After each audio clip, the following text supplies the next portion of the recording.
একটি কৃষক তখনই মনোমুগ্ধকর হয়ে যায় যখন তার নিজ চোখে দেখে কষ্টে গড়া সেই ফসল সবুজ আকারে রূপান্তরিত হয়েছে। দেখেন প্রিয় দর্শক, আপনারাই বলবেন, কমেন্টের বক্সে অবশ্যই বলবেন যারা যারা এই দৃশ্যগুলো দেখছেন। এই যে আমনদানির মাঠ খুবই অসাধারণ চমৎকার লাগছে। একটি কৃষক যখন দিনরাত পরিশ্রম করে এরকম ফসল মাঠে, পরিশ্রমের ফসল যখন এরকম রূপান্তরিত হয়, সবুজের দৃশ্য, কি চমৎকার একটি দৃশ্য দেখা যাচ্ছে।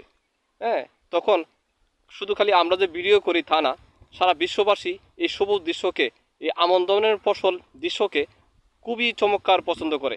হ্যাঁ, আর কৃষকের মন ভরে যায় যখন আমরা এই কন্টেন্ট তৈরি করি, এই সবুজ দৃশ্যের মধ্যে যখন কন্টেন্ট তৈরি করি, কৃষকের মনে মনে একটা আনন্দ ধুলা দেয় যে আমরা কষ্ট করা ফসল তারা ভিডিও করে সোশ্যাল মিডিয়াতে প্রচার করে দিচ্ছে।